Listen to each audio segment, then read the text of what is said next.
네 가지 선물, 세상을 향한 지성, 다니엘. 지성의 두 번째 방향은 세상을 향한 지성이다. 나를 보내신 곳에서 선한 영향력을 끼치며 사는 실력이며 주님께서 내게 주신 달란트의 지경을 넓혀가는 거룩한 열망이다.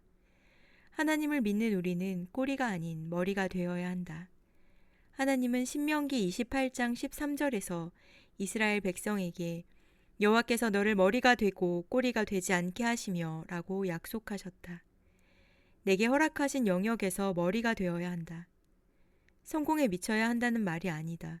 무조건 1등이 되라는 1등 만능주의를 말하는 것이 아니다. 내게 맡기신 삶과 분야에서 최고가 되라는 뜻이다. 머리가 되어 살릴 수 있는 사람들을 위해 목숨을 걸라는 말이다. 그리스도인들은 머리가 되어 뒤처진 사람들의 손을 잡아줘야 한다. 믿음만 있고 실력이 없는 그리스도인들을 보라. 지성이 없는 야성은 만용이다. 지성이 없는 덕성은 오지랖이다. 지성이 없는 영성은 이단을 낳는다. 이렇게까지 극단적으로 말하는 이유가 있다. 지성은 나는 재능이 없어. 나는 환경이 안 따라주잖아. 나는 기회가 없었어. 나는 때를 놓쳤어. 등의 이유로 자기를 합리화하며 쉽게 타협하는 영역이다. 네 가지 선물, 지성, 덕성, 야성, 영성 중에 가장 열매 맺기 어려운 분야가 지성이다.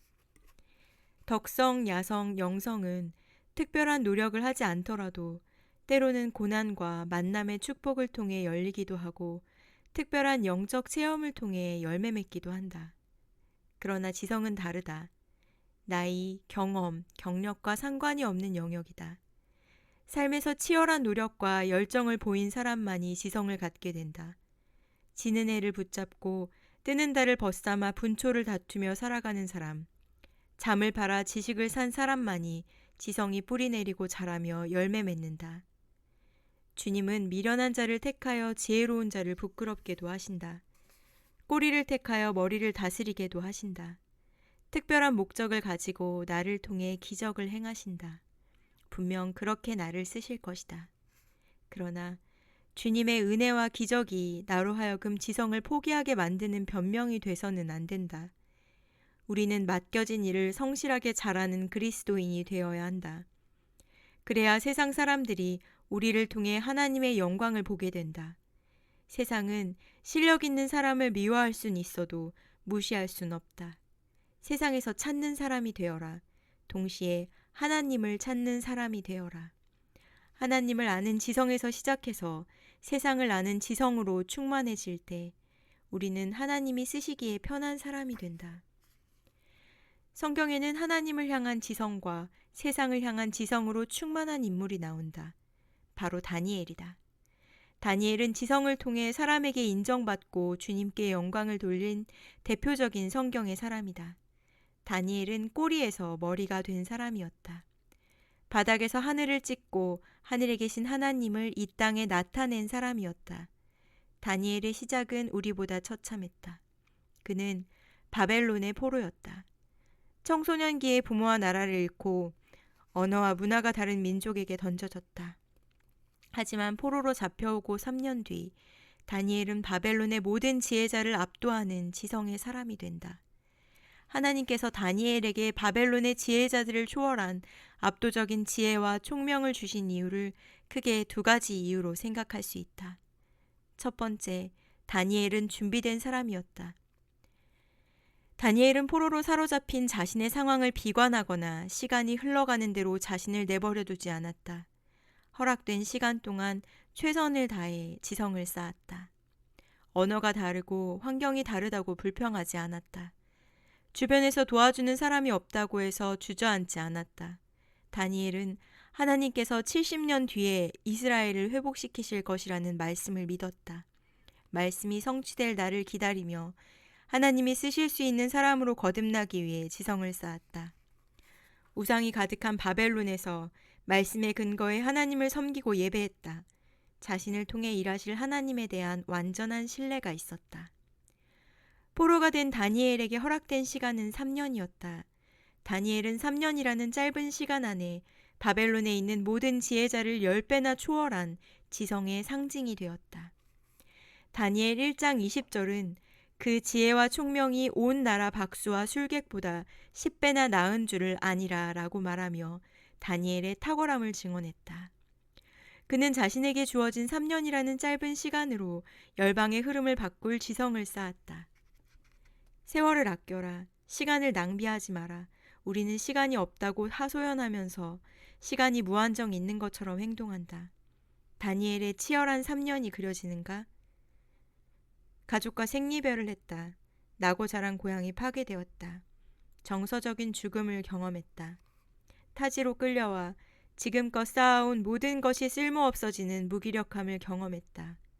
그럼에도 다니엘은 주어진 시간 안에서 성실하게 지성을 쌓았다. 지성을 포기하고 싶을 때마다 나를 다니엘 앞에 세우라. 1898년 조지 도스는 미국 뉴올리언스의 가난한 흑인 가정에서 10명의 형제 중에 마지로 태어났다. 그는 글을 배울 시기를 놓쳐서 98년간 문맹으로 살았다. 글을 모른다는 사실이 알려지면 일하지 못할까봐 업무 지침 등을 외워가면서 매일을 살았다. 그런데 그가 98세가 되던 해에 노인들에게 글을 배울 수 있는 교육 기회가 주어졌다. 그 소식을 들은 도스는 즉시 학교로 달려가 알파벳을 배우기 시작했다. 도스는 5년 동안 학교를 다니며 글을 깨우쳤고 102살이 되던 해에 인생은 아름다워라는 책을 출판했다. 나의 삶이 다니엘보다 열악한가? 내가 조지 도슨보다 늦었는가? 지성을 포기하지 마라. 나를 붙잡고 계시는 하나님께 붙잡혀라. 내게 허락하신 시간을 지성으로 채워라. 주님의 소원을 아는 사람, 주님의 눈길이 머무는 곳에서 쓰임받는 사람으로 거듭나라. 두 번째, 다니엘은 말씀대로 살고자 뜻을 정한 지성의 사람이었다. 다니엘은 뜻을 정하여 왕의 음식과 그가 마시는 포도주로 자기를 더럽히지 아니하리라 하고 자기를 더럽히지 아니하도록 환관장에게 구하니 다니엘 1장 8절. 다니엘은 왕이 주는 음식을 거부했다. 왕이 하사한 음식을 거부하는 행위는 바벨론의 종교, 문화 정책에 반하는 행동이었다. 음식을 내린 자는 왕이었다. 바벨론 문화권에서 왕이 음식을 내리는 행위는 임금과 신하의 관계에 있어 충성을 요구하는 행위다. 왕의 친구가 되어 왕을 도우라는 공식적인 명령이다. 따라서 다니엘이 왕이 하사한 음식을 먹는다면 그 말은 곧 왕의 신하이자 친구로서 충성을 다짐하겠다는 맹세와도 같은 행위였다.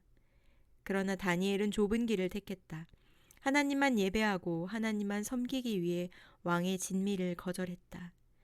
왕의 친구가 되지 않고 하나님의 친구가 되었다. 왕의 신하로 살지 않고 열방을 통치하시는 주님의 종으로 살기를 선택했다. 하나님을 택한 다니엘의 끝은 우리의 생각보다 더 영광스러웠다. 다니엘은 신분적 한계를 뛰어넘어 세 나라, 바벨론, 메데, 페르시아, 4명의 왕, 느부갓네살, 벨사살, 다리오, 고레스의 최측근에서 그들을 보좌하는 고위직을 맡았다. 정권이 바뀔 때마다 다니엘은 왕들이 곁에 두고 싶은 지혜자였다. 나라의 먹구름이 드리울 때면 왕들은 다니엘을 찾았다. 그저 꿈을 잘 맞추고 운이 좋아서 하나님의 사람이 된 것이 아니다. 다니엘은 끊임없이 통찰하고 통달하며 익숙해질 때까지 지성의 과정을 멈추지 않았다. 곧 흠이 없고 용모가 아름다우며 모든 지혜를 통찰하며 지식에 통달하며 학문에 익숙하여 왕궁에 설만한 소년을 데려오게 하였고 그들에게 갈대아 사람의 학문과 언어를 가르치게 하였고 다니엘 1장 4절. 그는 바벨론의 머리가 되었고 많은 사람을 살렸다. 그가 사는 나라를 복되게 만들었다.